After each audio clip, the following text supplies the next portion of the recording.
Selamat pagi pemirsa, kembali lagi bersama saya Fatriansyah yang akan membawakan berita terpercaya dan aktual. Di kawasan Penjaringan Jakarta Pusat, masa demo bentrok dengan kepolisian sekitar malam hari.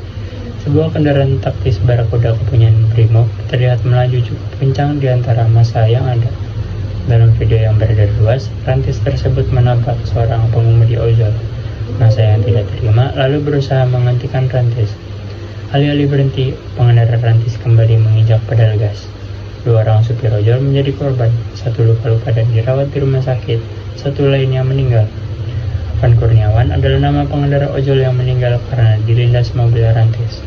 Kehadirannya di lokasi bahkan tidak dalam rangka mengikuti protes. Afan sedang mengantar pesanan makanan. Kematian Afan memantik murka masyarakat, terutama sesama pengemudi ojol di area Jakarta. Masa ojol mendatangi kantor Brimob Polri di Kuitang, Jakarta Pusat. Mereka menuntut keadilan atas kematian Afan. Orang nomor 1 di kepolisian, Kapolri Jenderal Polisi Listio Sigit Prabowo, meminta maaf kepada publik atas insiden yang melibatkan personel Brimob. Dia menjanjikan pengusutan secara transparan. Hanya berselang tidak sampai 48 jam dari permintaan maaf itu, Listio membenarkan dirinya memberi perintah kepada personel kepolisian untuk menembak massa demonstran yang menyerang markas Brimob dengan peluru karet. Informasi selanjutnya pemirsa, dikarenakan anggaran surat Indonesia cuma bisa kirim 120 atlet di SEA Games.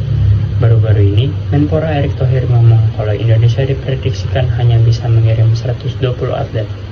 Ini terjadi karena anggaran yang tersedia jauh dari kebutuhan ideal.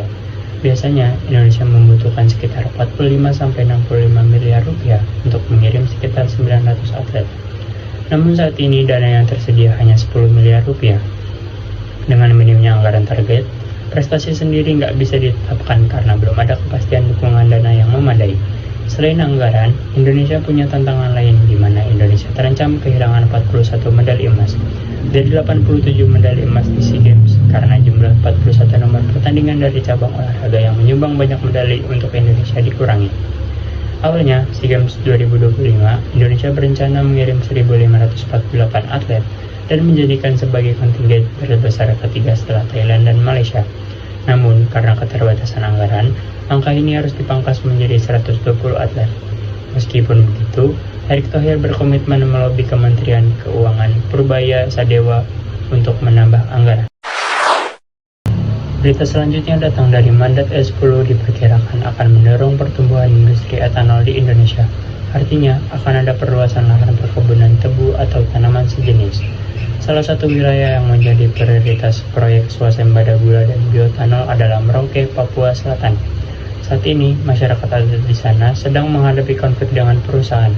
Pembicaraan soal etanol mencuat setelah sejumlah pihak SPBU swasta membatalkan pembelian B10 dari Pertamina. Sebabnya, B10 tersebut sudah mengandung etanol 3,5%.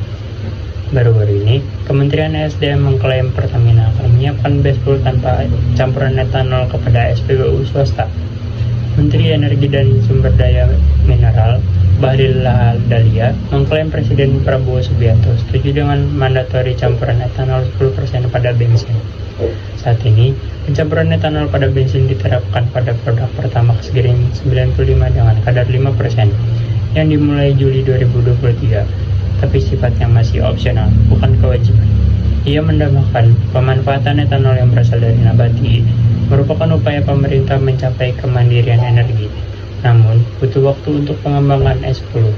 Pemerintah tengah menyiapkan lahan untuk mendukung peningkatan produksi tanaman penghasil bahan baku etanol. Setelah itu, akan dibangun pabrik. Bahlil bilang, akan ada 2 pabrik yang dibangun, yakni pabrik etanol berbahan baku singkong dan berbahan baku tebu. Berikut berita yang saya sampaikan. Saya Fatriansyah pamit undur diri dan sampai jumpa.